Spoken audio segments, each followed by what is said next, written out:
Shalom, selamat malam Bapak Ibu yang dikasihi oleh Tuhan. Sungguh bersyukur kepada Tuhan, kita boleh kembali berjumpa di dalam persekutuan ibadah PA malam hari ini. Saudara, saya mengajak kita memuji Tuhan untuk menyiapkan hati kita. Kita mau memuji Tuhan, kita mau katakan bahwa kita tenang hanya di dalam Tuhan, karena Dialah sumber pertolongan kita. Mari kita nyanyikan pujian ini. Hatiku tenang berada dekatmu, Kaulah jawaban hidupku. Hatiku tenang berada dekatmu, Kau yang pelihara hidupku. Pertolonganmu begitu ajaib, Kau telah memikat hatiku. Di saat aku tak sanggup lagi, di situ tanganmu bekerja. Pertolonganmu begitu ajaib, Kau telah memikat hatiku. Kini mataku tertuju padamu, ku rasakan kasih-Mu Tuhan. Saudara, amin. Hati kita tenang hanya dekat Dia.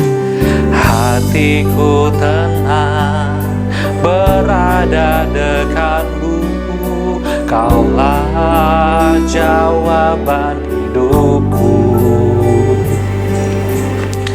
Hatiku tenang berada dekatmu, Kau yang pelihara hidupku. Pertolonganmu begitu ajaib, Kau telah memikat hatiku.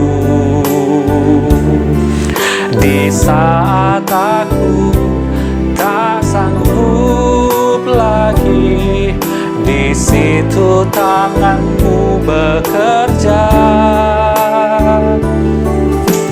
Pertolonganmu begitu ajaib, Kau telah memikat hatiku.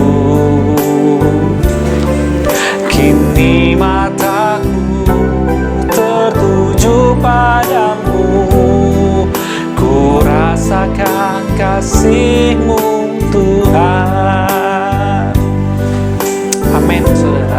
Biar pertolongan kita hanya di dalam Dia. Hanya Dialah sumber damai sejahtera. Demikianlah bunyi firman Tuhan. Kami tidak mempunyai kekuatan untuk menghadapi laskar yang besar ini yang datang menyerang kami. Kami tidak tahu apa yang harus kami lakukan, tetapi mata kami tertuju kepada Tuhan.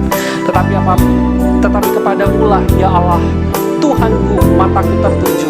Padamu-lah aku berlindung, jangan campakkan aku. Pertolonganmu begitu ajaib, Kau telah memikat hatiku.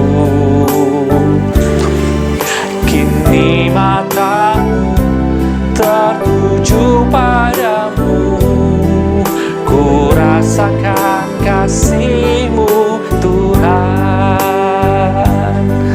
Kini mataku tertuju padamu, ku rasakan kasih-Mu Tuhan. Kini mataku tertuju padamu, ku rasakan kasih-Mu Tuhan. Amin. Kita rindu boleh merasakan kasih Tuhan. Kita rindu boleh menikmati Tuhan malam hari ini. Oleh sebab itu, saudara, mari kita datang kepada Tuhan, menyiapkan hati kita di dalam doa. Saudara, mari kita bersatu di dalam doa. Tuhan, terima kasih untuk anugerah-Mu. Kami mengucap syukur karena Engkau tidak pernah meninggalkan kami. Kami mengucap syukur karena Engkau selalu menunjukkan kasih setia-Mu kepada setiap kami. Tuhan, malam hari ini kami datang tertuju kepada Engkau. Mata kami terbuka lebar-lebar, telinga kami terbuka hanya untuk mendengar suara-Mu, dan kami ingin menikmati kembali kasih-Mu yang begitu ajaib di dalam hidup kami. Sebab itu Tuhan, malam hari ini pimpinlah setiap kami melalui setiap ibadah persekutuan PA ini Tuhan. Pendalaman Alkitab ini, Tuhan yang berbicara bagi setiap kami. Terimalah setiap pujian yang kami nyanyikan. Kami menyanyikannya dengan ketulusan hati kami. Kami rindu bahwa Tuhan boleh disenangkan melalui setiap pujian yang kami berikan. Tuhan, malam hari ini hamba juga mau berdoa menyerahkan setiap jemaat-Mu dimanapun mereka berada pada malam hari ini. Kiranya kasih dan damai sejahtera daripada Engkau boleh menaungi mereka di tengah pekerjaan mereka, di tengah keluarga mereka. Engkau yang bersama dengan mereka. Dan malam hari ini kalau jemaat-Mu duduk diam mendengar firman-Mu, memuji Engkau, Tuhan pimpin. Karena kami tahu Tuhan, di balik semua ini ada kuasa iblis yang mau mengganggu setiap kami untuk memahami firman-Mu, untuk mengalami Engkau. Dan jauhkan daripada segala distraksi yang dapat membuat kami tidak menjadi fokus. Berkati setiap jemaat-Mu, berkati setiap kami Tuhan. Dalam nama Tuhan Yesus kami berdoa mengucap syukur. Amin. Sebentar kita akan merenungkan firman Tuhan. Namun sebelum itu saya mengajak kita untuk datang kepada Tuhan di dalam pujian. Kita rindu Tuhan melingkupi kita ketika kita mendengar firman-Nya, kuasanya yang nyata membawa kita mengenal Dia. Mari kita nyanyikan pujian ini.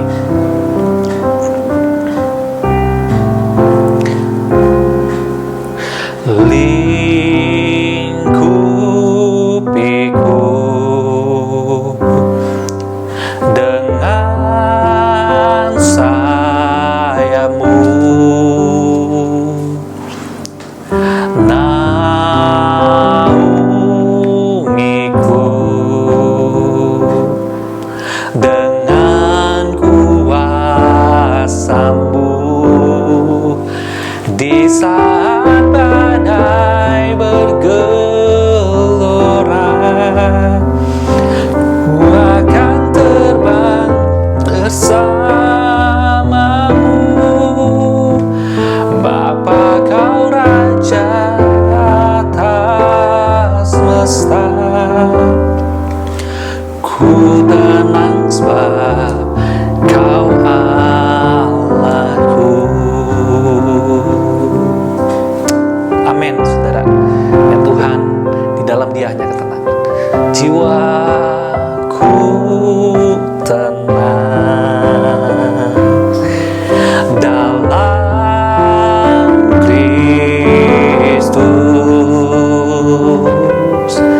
Lihat kuasa-Nya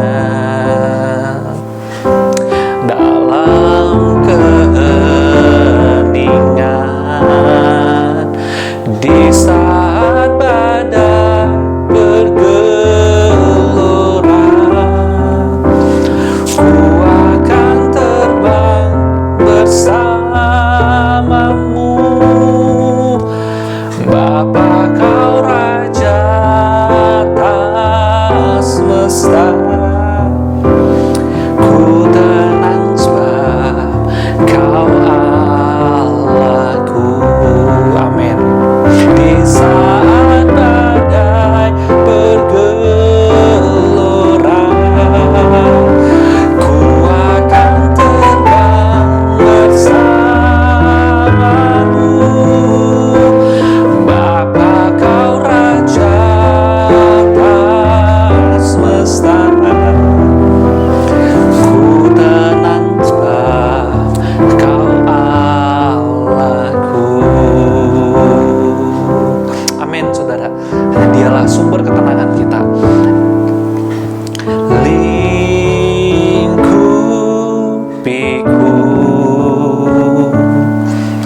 dengan sayap-Mu, naungiku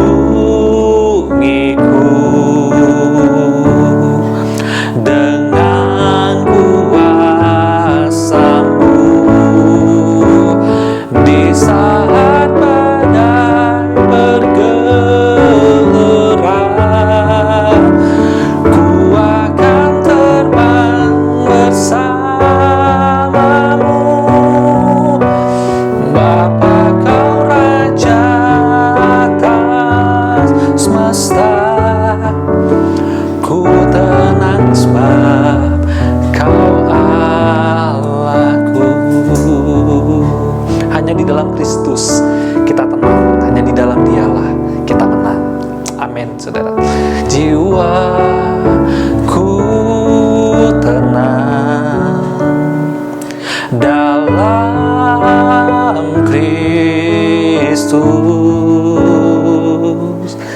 Lihat kuasa-Nya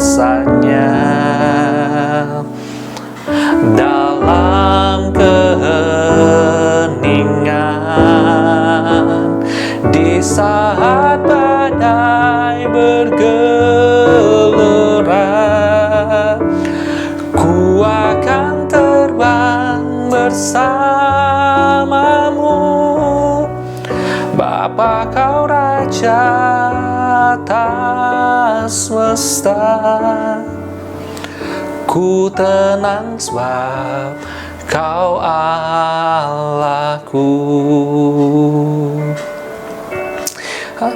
Amin, amin Tuhan. Kami percaya bahwa Engkau adalah Allah yang Maha Kuasa. Sekalipun badai bergelora, kami akan terbang bersamamu. Kami akan tenang bersamamu. Setelah mari kita siapkan hati kita. Kita mau dengar firman Tuhan. Mari kita membaca firman-Nya. Firman Tuhan malam hari ini terambil dari Mazmur pasal yang ke-46. Untuk pemimpin biduan dari Bani Korah dengan lagu Alamot nyanyian. Allah itu bagi kita tempat perlindungan dan kekuatan, sebagai penolong dalam kesesakan, sangat terbukti.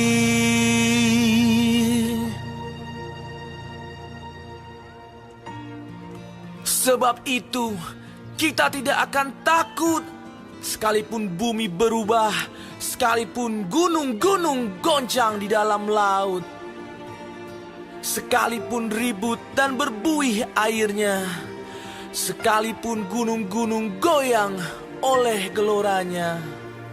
Selah.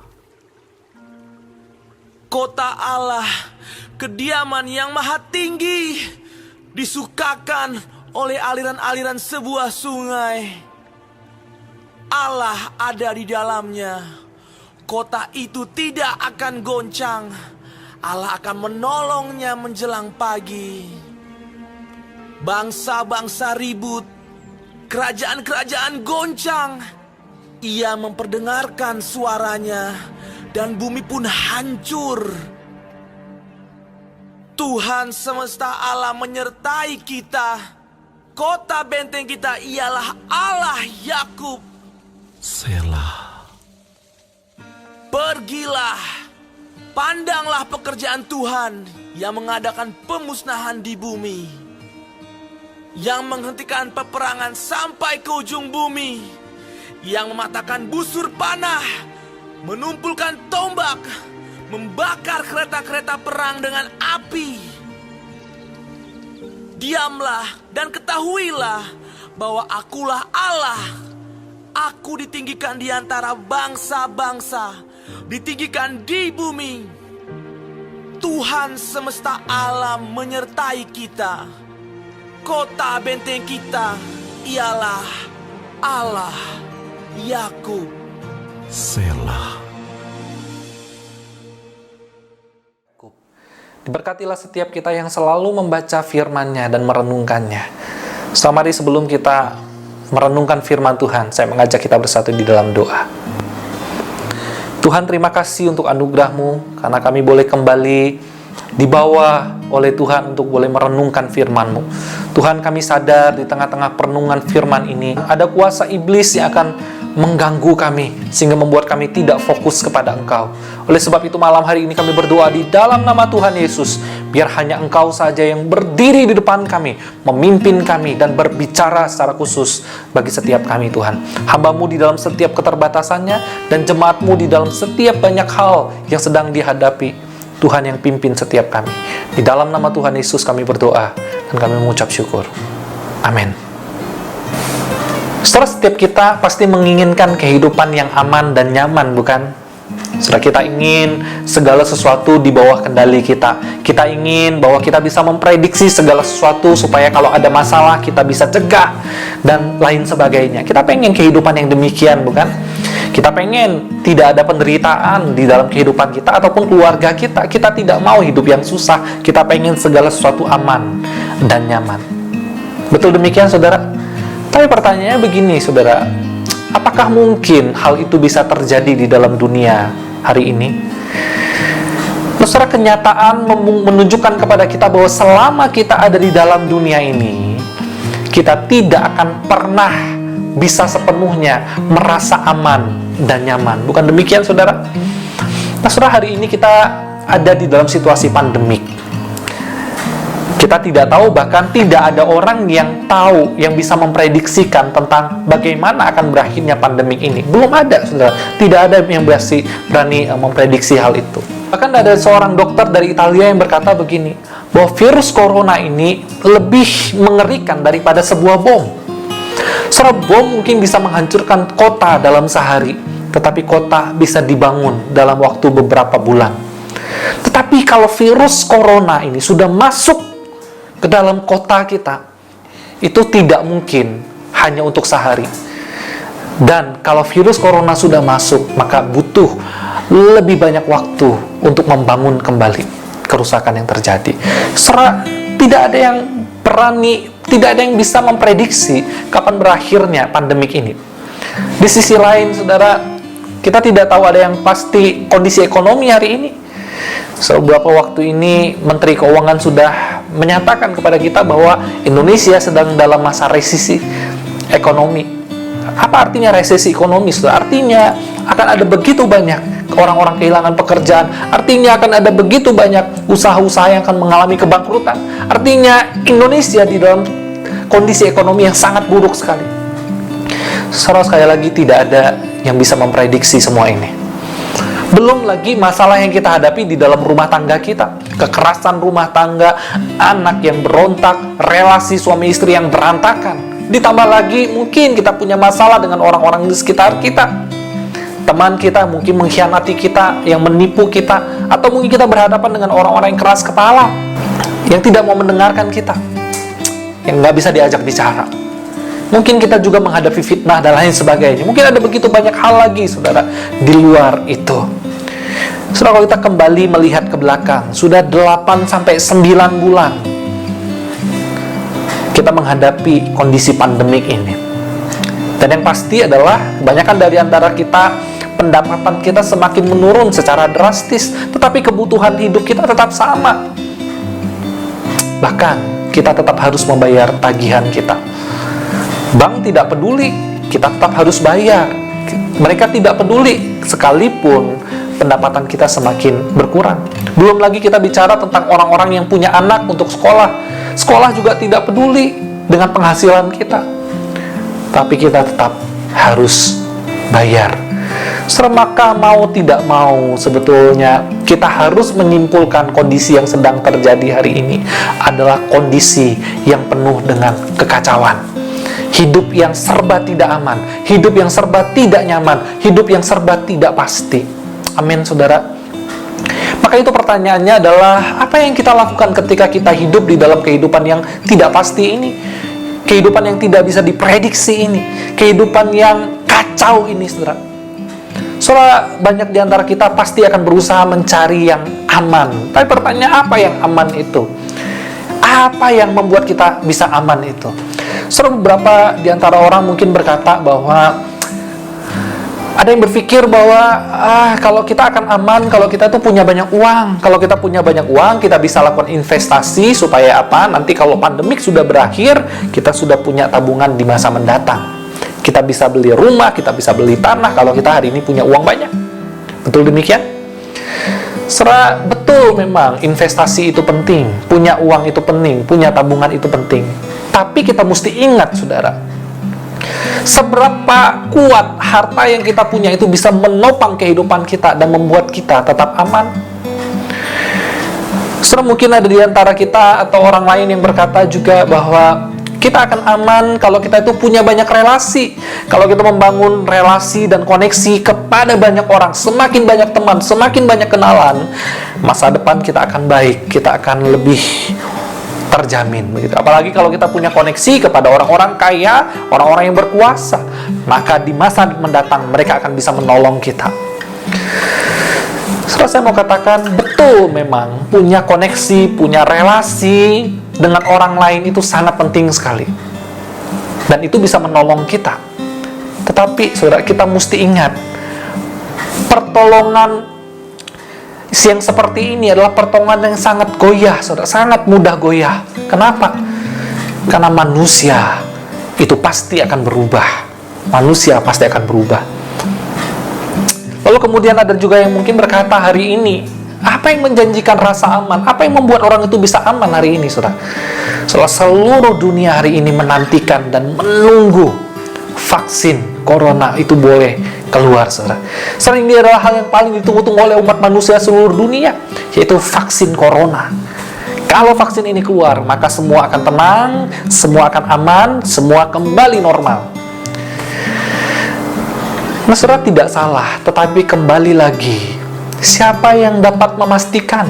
Siapa yang berani menjamin kalau vaksin ini keluar, kalau vaksin ini sudah ditemukan, maka kita akan benar-benar aman? Sekali lagi, saudara, saya mau katakan, sulit untuk memastikan bahwa semua ini akan mendatangkan rasa aman bagi kita, rasa nyaman bagi kita.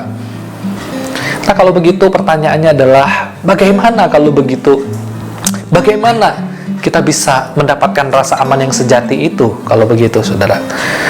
Nah, saudara, firman Tuhan yang kita baca, saya mengajak kita untuk boleh merenungkannya. Mazmur 46, kalau kita perhatikan dengan teliti, saudara, kita akan menemukan bagaimana pemazmur ini pun memberikan sebuah gambaran tentang kekacauan di dalam dunia, kekacauan yang sedang terjadi di dalam dunia, dan itu sangat mengerikan sekali. Tetapi di dalam kekacauan itu pemazmur mengajak kita untuk memandang kepada Tuhan, begitu ya. So, kita perhatikan pertama-tama. Yang pertama, kekacauan seperti apa yang pemazmur gambarkan? Kita perhatikan di ayat yang ketiga. Di sana ada gambaran tentang kekacauan di dalam alam. Dikatakan, bumi berubah, gunung goncang di dalam air, angin ribut. Saudara, ini adalah sebuah gambaran tentang gempa bumi yang dahsyat dan angin topan yang melanda, saudara. Saudara, beberapa informasi memang menunjukkan bahwa di daerah sana itu sering mengalami gempa bumi dan angin topan, saudara. Terkhusus di daerah Palestina, gempa bumi itu sudah menjadi makanan sehari-hari, begitu sering sekali mereka mengalami itu. Nah, setiap kali gempa bumi terjadi, setiap kali goncangan ini datang melanda mereka, maka semua orang akan menjadi ketakutan. Kenapa? Karena setiap kali gempa yang besar datang, itu akan menghancurkan begitu banyak hal, saudara. Mau bangun rumah sebesar apapun, mau punya harta sebanyak apapun, dalam waktu singkat akan lenyap ketika semua ini datang. Dan kedatangan gempa bumi tidak bisa diprediksi, saudara. Zaman sekarang mungkin zaman teknologi, tetapi zaman dulu tidak ada yang tahu kapan gempa itu akan datang, kapan angin topan itu akan menghampiri mereka. Tidak ada yang bisa tahu. Zaman sekarang mungkin dengan kecanggihan teknologi kita bisa memprediksi segala sesuatunya, tapi zaman dulu tidak.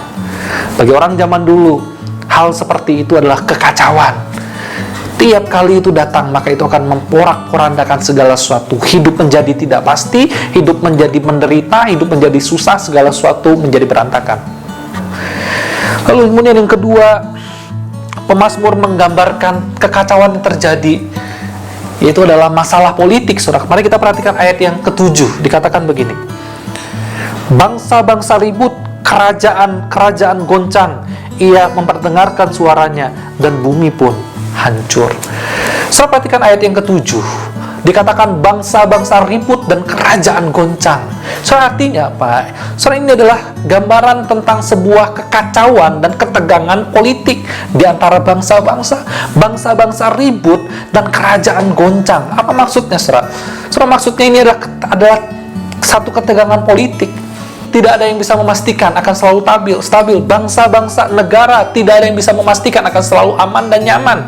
Tiap bangsa ada musimnya, tiap zaman itu ada musimnya, tiap zaman itu ada politik-politik yang berbeda-beda dan orang yang berbeda-beda. So, di dalam politik itu manusia itu berganti-ganti di dalamnya, yang memimpin itu berganti-ganti, saudara. Maka setiap zaman itu bisa berubah. Setiap zaman itu kondisi bisa berubah. Maka siapa yang bisa menjamin kondisi bangsa itu akan selalu aman dan nyaman? Kondisi negara Indonesia ini akan selalu aman dan nyaman? Segala sesuatu bergantung daripada politik, saudara. Ekonomi bergantung daripada politik. Kehidupan moral bangsa bergantung daripada politik. Bukan demikian, saudara? Saudara, tidak ada yang pasti, tidak ada yang bisa memprediksi. Inilah gambaran yang diberikan oleh pemazmur. Bumi berubah, gunung goncang, bangsa-bangsa goyah, bangsa-bangsa mengalami ketegangan. Artinya apa? Artinya tidak ada satu bangsa pun yang bisa akan selalu aman dan nyaman. Lalu kemudian yang ketiga, kalau kita perhatikan di ayat yang 9 dan yang sampai yang ke-11, saudara, ada apa di sana? Surah pemazmur menggambarkan terjadi satu peperangan, saudara, kekacauan, ada kekerasan militer, peperangan, tombak busur, kereta perang, begitu ya. Surah gambaran yang begitu mengerikan. Sepanjang sejarah di dalam kehidupan di dunia ini, saudara, manusia menginginkan yang namanya damai. Tidak ada peperangan. Sekali perang, segala sesuatu kacau. Dan di sana menghasilkan kejahatan. Manusia membunuh manusia. Saudara, bukankah ini adalah gambaran kekacauan yang terjadi di dalam dunia? Lantas kalau dunia ini begitu kacau, di mana kita bisa menemukan rasa aman itu? Bagaimana kita bisa menemukan rasa aman itu? Surah ketiga hal yang digambarkan oleh penulis pemazmur ini adalah gambaran kekacauan yang paling ditakutkan oleh manusia sepanjang abad. Nah, saudara, tentu saja di dalam kekacauan yang seperti ini tidak ada rasa aman yang pasti, tidak ada rasa aman yang sejati. Tetapi di dalam kondisi yang kacau seperti ini, pemazmur mengajak kita untuk tenang, dan pandanglah kepada Tuhan. Kenapa, saudara? Sebab dari sanalah kita akan mendapatkan rasa aman dan tenang yang sejati. Sekalipun gunung bergoncang, sekalipun politik selalu berubah, bangsa-bangsa akan goncang, peperangan akan terjadi, tenanglah dan lihatlah kepada Tuhan. Maka pertanyaan adalah, mengapa pemazmur mengajak kita untuk memandang kepada Tuhan di tengah-tengah kekacauan seperti itu? Apa yang pemazmur mau ajarkan kepada setiap kita? So, dari pembacaan firman Tuhan paling tidak kita akan belajar dua hal, begitu ya. Kenapa pemazmur mau kita tenang dan memandang kepada Tuhan? Karena yang pertama adalah Tuhan itu adalah tempat perlindungan kita yang kokoh dan terbukti. Tuhan, sekali lagi, adalah tempat perlindungan kita yang kokoh dan terbukti. Saudara perhatikan di ayat yang kedua dikatakan begini, Allah itu bagi kita tempat perlindungan dan kekuatan sebagai penolong dalam kesesakan, sangat terbukti. Saudara, menarik sekali kalau kita perhatikan di dalam Mazmur ini, saudara. Pemazmur memakai istilah tempat perlindungan kepada Allah. Saudara, Allah itu bukankah adalah satu pribadi, bukan benda, saudara. Ini adalah sebuah metafora, penggambaran. Kalau kita perhatikan di dalam Perjanjian Lama, kalau kita perhatikan di dalam kitab Ulangan, saudara, pada waktu bangsa Israel keluar dari Mesir, maka Allah memerintahkan kepada Musa untuk mendirikan tempat-tempat perlindungan. Nah, tempat perlindungan itu sebetulnya adalah sebuah lokasi untuk menampung orang-orang yang mengalami masalah dan kesesakan di dalam kehidupan mereka, saudara. Jadi pada waktu mereka mengalami masalah dan kesesakan, mereka boleh lari ke tempat itu dan mereka boleh berlindung di sana. Maka mereka akan mendapatkan keamanan di sana, saudara. Saudara boleh baca di dalam Keluaran Ulangan pasal 19 misalnya, begitu ya. Lalu kemudian siapa yang boleh datang ke sana? Baik orang Israel maupun bukan orang Israel, mereka boleh berlindung di sana kalau mereka punya masalah. Kalau mereka menghadapi ketidakadilan, mereka boleh lari ke sana dan mereka berlindung di sana. Lalu kemudian kalau kita perhatikan lagi, kota-kota perlindungan itu semakin meluas, begitu ya, setelah mereka masuk ke tanah Kanaan.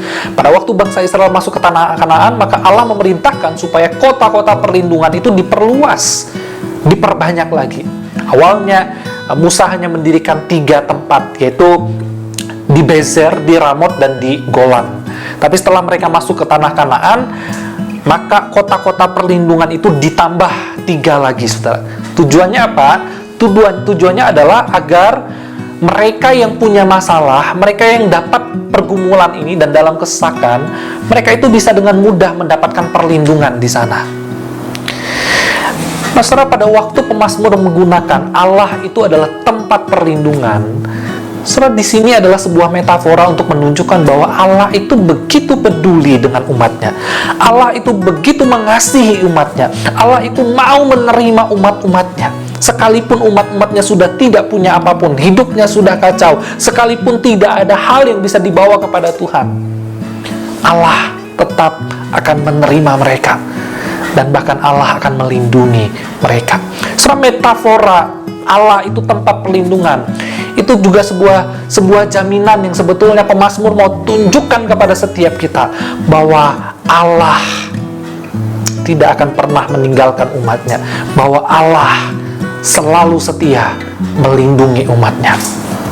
Di sisi yang lain, saudara, pemazmur mengatakan bahwa perlindungan tersebut telah terbukti. Apa maksudnya telah terbukti di ayat yang kedua, saudara?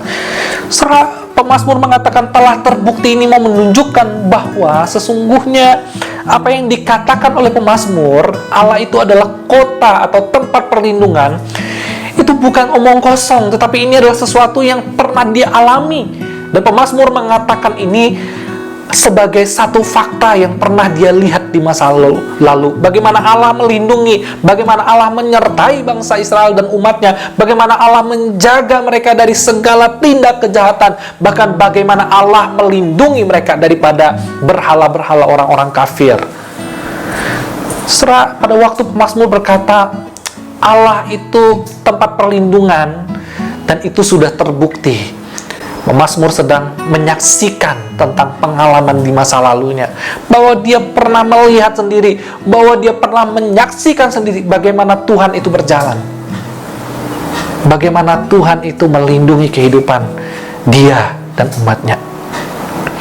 Saudara, kalau kita perhatikan kembali lagi, penulis Mazmur ini adalah Bani Korah, saudara. Saudara, kalau kita perhatikan di masa lalu, Bani Korah itu mengalami begitu banyak hal, saudara. Salah satunya adalah Bani Korah itu pernah melanggar aturan Tuhan. Bahkan beberapa kali mereka melanggar aturan Tuhan, sampai pada akhirnya Tuhan menghukum mereka. Salah satunya cara Tuhan menghukum mereka adalah dengan Tuhan itu mendatangkan gempa kepada mereka, gempa bumi yang dahsyat, lalu kemudian gempa bumi itu menelan seluruh harta Bani Korah ini. Tetapi hari ini Bani Korah masih tetap ada. Hari ini Bani Korah masih tetap melayani di dalam rumah Tuhan. Itu menunjukkan bahwa Tuhan tetap mengasihi mereka, bahwa Tuhan tetap melindungi mereka dan tidak menghabiskan keturunan mereka. Saudara yang dikasihi oleh Tuhan, itulah yang dialami oleh Bani Korah. Dia sudah mengalami dan dia sudah membuktikan bagaimana Tuhan itu melindungi kehidupannya. Jadi dia tidak sembarang ngomong di sini, saudara. Lalu berikutnya, menarik sekali kalau kita perhatikan di ayat-ayat berikutnya, saudara. Ayat 5 misalnya kita perhatikan, saudara. Saudara, menarik, pemazmur menggambarkan tempat perlindungan ini tuh di dalamnya, saudara, itu digambarkan di dalam beberapa hal. Seperti apa tempat perlindungan ini? Kalau saudara perhatikan di dalam ayat yang kelima misalnya, pertama-tama dikatakan yang maha tinggi tinggal di sana. Artinya tempat perlindungan ini adalah tempat perlindungan yang bukan biasa-biasa, bukan tempat perlindungan yang dijaga oleh manusia, bukan tempat perlindungan yang hanya dijaga oleh tentara-tentara yang bisa mati. Tetapi perlindungan di sini adalah dijaga yang maha tinggi. Allah yang menciptakan alam semesta. Allah yang menguasai gempa bumi. Allah yang menguasai alam. Allah yang menguasai segala umat manusia. Dialah yang ada di dalam kediaman tersebut, saudara. Lalu kemudian yang kedua,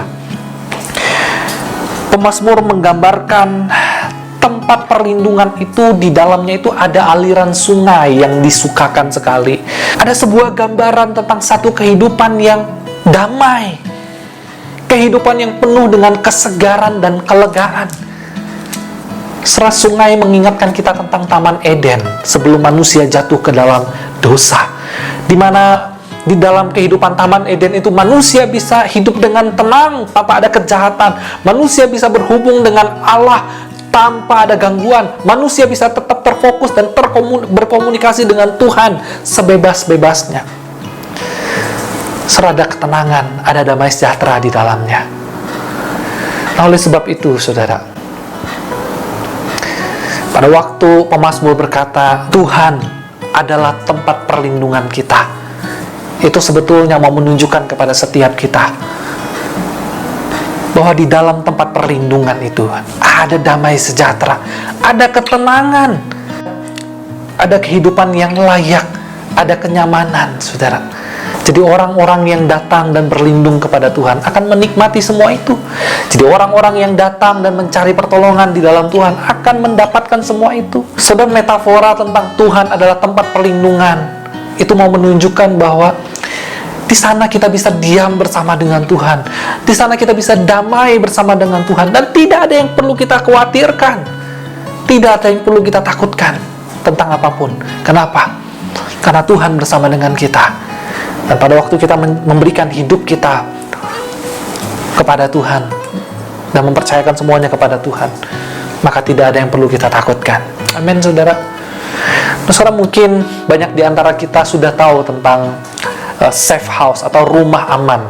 Nah, saudara, biasanya safe house ini disiapkan oleh pemerintah untuk apa? Untuk para saksi mata atau para informan-informan pemerintah yang memegang informasi-informasi yang sangat penting sekali, saudara. Nah, orang-orang ini biasanya akan ditempatkan di dalam safe house, lalu kemudian mereka akan dijaga sedemikian rupa. Kenapa? Karena orang-orang ini, saksi mata ini, mereka adalah orang-orang yang sangat berharga sekali. Jadi mereka akan dijaga sedemikian rupa di dalam safe house ini, di dalam rumah aman ini, saudara. Nah, saudara, pada waktu orang-orang ada di dalam rumah aman ini, maka, saudara, mereka itu akan dijaga sedemikian rupa, mereka itu akan dijauhkan dari segala yang bisa menyakitkan mereka. Mereka dijaga dari ancaman-ancaman luar yang bisa mengganggu jiwa mereka, mengancam kehidupan mereka, bahkan bisa membunuh mereka, saudara. Jadi orang-orang ini, para saksi mata yang berharga ini, yang punya informasi penting, mereka akan dimasukkan ke dalam safe house, lalu kemudian dijaga sedemikian rupa, diberikan perlindungan sedemikian rupa. Dan perlindungan yang diberikan itu bukan perlindungan biasa, saudara. Dengan teknologi yang canggih, dengan tentara-tentara yang mungkin sudah terlatih, mereka akan menjaga rumah itu. Lalu kemudian di sisi lain, saudara, di sisi lain safe house ini juga akan memberikan keamanan dan kenyamanan bagi para saksi, supaya mereka di dalam bisa tetap sehat, tetap baik kondisinya.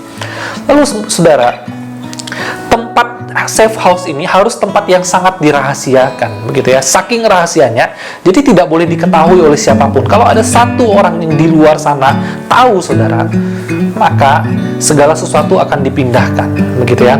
Kalau ada yang tahu dari luar, maka akan segera dipindahkan, akan pindah ke tempat yang lain. Jadi akan dipastikan safe house ini akan menjamin keamanan daripada orang-orang yang membawa informasi itu, orang-orang yang menjadi saksi itu, saudara. Intinya adalah safe house dibuat untuk menjaga agar para saksi mata ini, orang-orang yang punya informasi penting ini, mereka bisa aman dan hidupnya terjamin, saudara. Dan mereka bisa menjadi aset yang penting, begitu ya. Terus saya ajak kita untuk belajar daripada safe house ini. Kalau saksi mata di dalam dunia ini itu aja dijaga sedemikian rupa, apalagi kita, umat-umatnya. Saudara, bukankah kita adalah umat Allah yang sangat berharga di hadapan Tuhan? Bahkan Alkitab mencatat bahwa kita adalah orang yang telah ditebus dengan darah yang mahal. Bahkan saking berharganya kita, Allah Bapa merelakan putranya agar kita diselamatkan dari malapetaka yang celaka, saudara. Dengan apa? Dengan kematian putranya Yesus Kristus di atas kayu salib. Saudara, bukankah itu menunjukkan bahwa kita lebih berharga daripada saksi mata itu, saudara? Maka itu setiap kita yang hari ini sedang gelisah, maka oleh sebab itu setiap kita yang hari ini mungkin punya masalah yang besar, punya kekacauan di dalam kehidupan ini. Kita merasa tidak aman, kita merasa tidak nyaman, kita hidup dengan penuh kekhawatiran. Saudara, percayalah, Tuhan itu benar-benar menjadi tempat perlindungan kita, dan keamanan itu hanya didapat di dalam Dia. Oleh sebab itu, saudara, mari kita datang ke hadapan-Nya. datang kepada Tuhan, sebab Ia akan memberikan kedamaian bagi kita, sebab Ia akan menuntun jalan kita. Saudara, saya mau katakan kepada setiap kita, berhentilah berlindung kepada kepintaran kita, berhentilah berlindung dengan kemampuan kita sendiri. Mari kita mulai dengan lutut kita. Kita berlutut di hadapan Tuhan. Hanya Ialah yang akan memberikan kekuatan kepada kita. Saudara, mungkin hari ini dunia begitu khawatir, cemas, karena tidak ada yang bisa memprediksi kondisi hari ini. Semua orang khawatir, semua orang cemas. Tapi engkau dan saya, anak-anaknya, kita punya tempat, satu tempat, yaitu di dalam hati Allah, di dalam hatinya Tuhan. Saudara, yang kedua, kenapa pemazmur mau kita memandang kepada Tuhan di tengah-tengah kondisi yang kacau ini, di tengah-tengah kehidupan yang tidak pasti ini, saudara? Karena yang kedua adalah pemazmur mengatakan Tuhan menyertai umatnya, saudara. Karena Tuhan tidak pernah meninggalkan umatnya dan Ia bersama-sama dengan umatnya. Saudara, saya bacakan ayat 8 hingga ayat yang ke-10. Begini bunyi firman Tuhan. Tuhan semesta alam menyertai kita, kota benteng kita ialah Allah Yakub. Pergilah, pandanglah pekerjaan Tuhan yang mengadakan pemusnahan di bumi, yang menghentikan peperangan sampai ke ujung bumi, yang mematahkan busur panah, menumpulkan tombak, membakar kereta-kereta perang dengan api. Menarik sekali kalau kita perhatikan. Di satu sisi, di bagian yang awal tadi, pemazmur mengingatkan kepada setiap kita untuk kita itu menjadikan Tuhan itu tempat perlindungan, dan kita bisa menikmati Tuhan di sana. Tetapi di bagian ini, pemazmur mengajak kita untuk secara aktif melangkah, saudara. Pergilah, pandanglah. Apa yang dipandang? Apa yang harus kita lakukan, saudara? Saudara, bagian ini mau menunjukkan kepada kita bahwa sebetulnya pemazmur meyakinkan kepada setiap kita bahwa di tengah-tengah kekacauan hidup, bahwa di tengah-tengah kekacauan dunia, bahwa di tengah-tengah kehidupan yang tidak pasti ini, Tuhan sedang melakukan sesuatu. Apa yang Tuhan lakukan? Perhatikan ayat berikutnya. Tuhan mengadakan pemusnahan atas bumi. Tuhan menghentikan peperangan sampai ke ujung bumi. Tuhan mematahkan busur panah. Tuhan menumpulkan tombak. Tuhan membakar kereta perang dengan api. Saudara, ini adalah gambaran tentang perbuatan Tuhan. Saudara, ini adalah gambaran tentang pekerjaan Tuhan di tengah-tengah dunia yang kacau ini. Tuhan akan membereskan semuanya. Tuhan akan menghancurkan semuanya. Itu menunjukkan apa? Bahwa di tengah-tengah kekacauan dunia ini, di tengah-tengah ketidakpastian hidup ini, Tuhan minta kita untuk melangkah. Kita tidak usah takut. Kenapa? Karena Tuhan punya rencana di dalam semua itu. Karena Tuhan punya tujuan di dalam semua itu. Maka itu pemazmur mendorong dan meyakinkan kepada setiap kita, supaya kita apa? Kita melangkah, kita pergi, kita memandang pekerjaan Tuhan. Saudara, banyak di antara kita seringkali ketika kita melihat kekacauan, yang kita lihat, yang kita pandang itu bukan Tuhan. Yang kita pandang itu adalah diri kita sendiri atau kekacauan yang sedang terjadi. Maka pada waktu kita memandang kekacauan itu atau kita memandang diri kita sendiri, kita akhirnya tidak punya kekuatan untuk melangkah. Kita akhirnya tidak punya kemampuan untuk maju lebih baik lagi. Tetapi dalam bagian ini pemazmur mengajak kita melangkah bersama dengan Allah. Majulah dan lihat, bukan yang dilihat kekacauan itu, tetapi yang dilihat adalah perbuatan-perbuatan Allah yang besar di dalam kehidupan ini. Di tengah-tengah kekacauan itu Allah sedang mengerjakan sesuatu. Di tengah-tengah kekacauan itu Allah akan melakukan segala sesuatu. Dan pemazmur berkata, pandanglah pekerjaan Allah. Pandanglah pekerjaan Allah. Artinya apa? Artinya Tuhan mau kita terus melangkah di dalam kehidupan ini sebagai umat Allah. Kita tidak boleh berhenti hanya karena persoalan-persoalan kehidupan. Kita tidak boleh berhenti melangkah hanya karena segala hal yang kacau di dalam dunia ini. Saudara, banyak orang ketika mereka kena masalah, mereka berhenti untuk mencari Tuhan. Ketika mereka kena masalah, mereka berhenti untuk melayani Tuhan. Ketika mereka kena masalah, mereka berhenti untuk ibadah dan bahkan memberitakan tentang Tuhan. Saudara, pemazmur mengajak kita dan mendorong kita, sekalipun dunia begitu kacau, hidup begitu hancur, tetap kita harus melangkah bersama dengan Allah dan kita memberitakan nama Allah. Amin, saudara. Sekalipun semua orang di dunia ini punya begitu banyak alasan, ribuan alasan bahkan untuk berkata, saya punya banyak masalah, saya tidak mau ibadah. Saya punya banyak masalah, saya tidak bisa melayani Tuhan. Saya punya banyak masalah, saya tidak bisa. Sekalipun semua orang berkata demikian, malam hari ini saya mau katakan kepada setiap kita, kita punya hati yang terus mau memandang kepada Allah dan mau melangkah bersama dengan Allah. Hanya orang-orang yang mau melangkah bersama dengan Allah yang pasti akan merasakan penyertaan Allah. Amin, saudara. Oleh sebab itu, jangan sampai masalah, jangan sampai kekacauan di dalam hidup ini membuat kita berhenti mengikut Tuhan. Saudara, saya akan akhiri renungan malam hari ini dengan kisah ibu ini, saudara. Saudara, nama ibu ini adalah Baby Worrell, saudara. Siapakah dia? Setelah 10 tahun lebih menikah, mereka tak kunjung punya anak. Mereka berdoa, mereka puasa, mereka mencari Tuhan, mereka berdoa, begitu ya. Semua orang sudah mengatakan mereka tidak mungkin punya anak, semua orang sudah menghina mereka, hidup mereka begitu sedih. Tetapi kemudian Tuhan mendengar doa mereka. Tuhan memberikan anak kepada mereka. Dan pada waktu Tuhan memberikan anak kepada mereka, anak yang pertama, saudara, yaitu anak laki-laki. Anak itu lahir tepat di hari ulang tahun pernikahan mereka. Wow, ini hadiah yang paling besar. Ini hadiah yang menyenangkan mereka. Mereka melihat bagaimana Tuhan menyertai hidup mereka.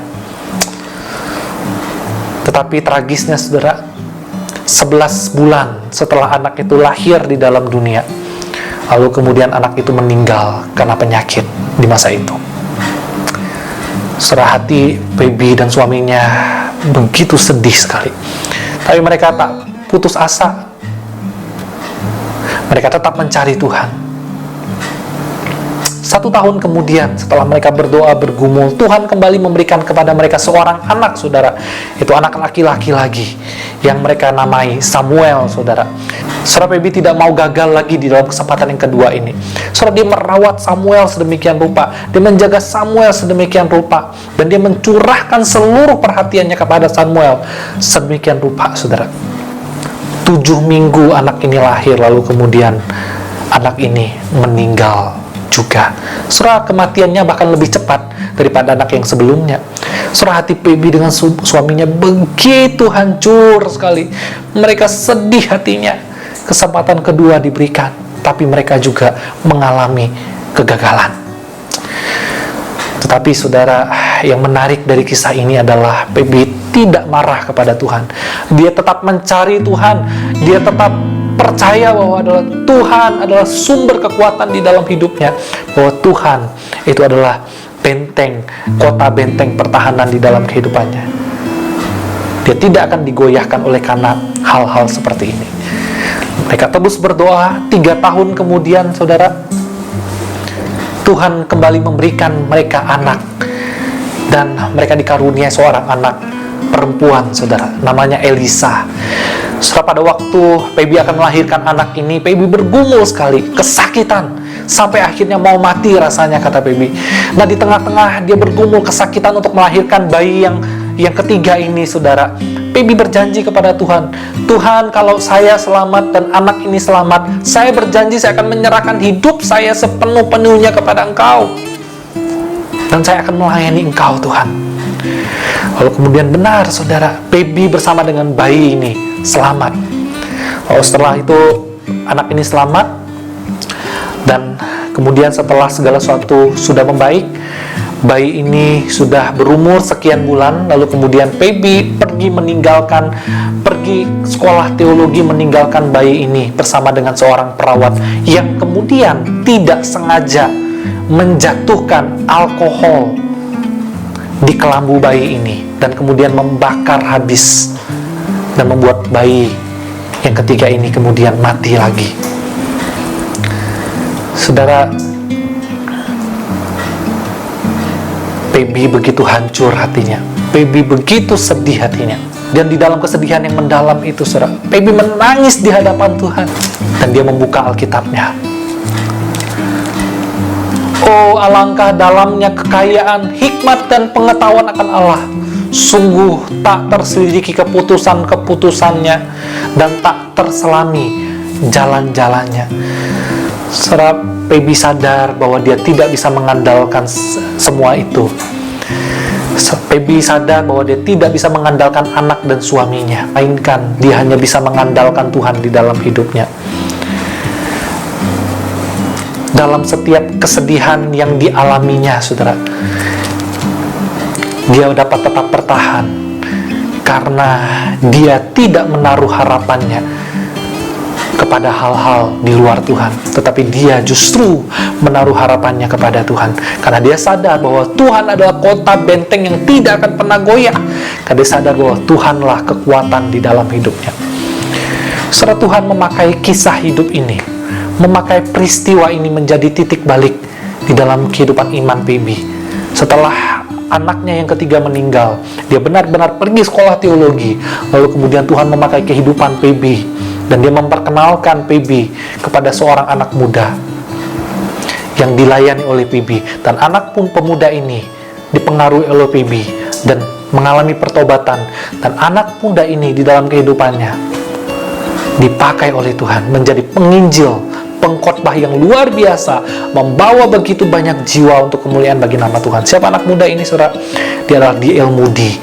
D.L. Moody adalah seorang penulis buku, seorang teolog terkenal di masa lalu, dan dia dipakai Tuhan sedemikian rupa untuk memberitakan Injil kepada jutaan jiwa, dan begitu banyak orang bertobat, begitu banyak orang yang mengalami Kristus melalui kehidupan D.L. Moody ini, saudara. Saudara, dimulai dari mana pelayanan D.L. Moody ini? Dimulai dari satu orang, satu perempuan yang hidupnya hanya mau bersandar kepada Tuhan, yang hidupnya hanya mau menjadikan Tuhan itu sebagai kota benteng pertahanan dalam hidupnya. Dan Tuhan memakai semua itu untuk menyatakan kepada dunia bahwa dialah Allah, bahwa dialah Allah yang tidak pernah berubah. Amin, saudara. Tuhan menolong setiap kita. Apapun yang terjadi dengan kita hari ini, apapun yang kita alami hari ini, mungkin ada di antara kita yang mengalami kekacauan hidup, kita bingung dengan begitu banyak hal. Saya mau katakan kepada setiap kita bahwa Tuhan adalah kota benteng kita, tempat perlindungan kita. Di sanalah kita akan mengalami ketenangan dan kedamaian dan keamanan. Dan jangan sampai lupa bahwa Tuhan tidak pernah meninggalkan kita. Tuhan punya rencana di dalam hidup kita. Mari kita berjalan menghadapi segala sesuatunya di dalam tangan Tuhan, karena Ia menyertai kita. Amin. So, mari kita bersatu di dalam doa. Tuhan, kami bersyukur untuk anugerah-Mu. Kalau malam hari ini kami boleh belajar akan kebenaran firman-Mu, kami percaya itu adalah karena kasih-Mu yang besar di dalam hidup kami, sehingga Engkau boleh kembali mengingatkan setiap kami. Terima kasih, hamba berdoa menyerahkan setiap jemaat-Mu dimanapun mereka berada, apapun yang sedang terjadi, apapun yang mereka gumuli. Tuhan, berkati kehidupan jemaat-Mu, limpahkan mereka dengan kasih karunia-Mu, tunjukkan penyertaan-Mu kepada setiap umat-Mu, supaya mereka boleh berjalan di dalam Engkau, mengalami Engkau. Di dalam nama Tuhan Yesus kami berdoa dan mengucap syukur. Amin.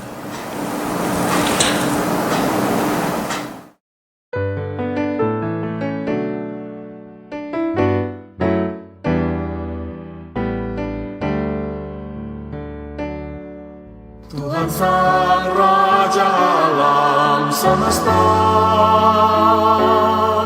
kota benteng yang teguh, Kau tempat perlindungan yang teduh. Padamu ku percaya penuh. Allah itu tempat berlindung dan kekuatanku, Dialah penolong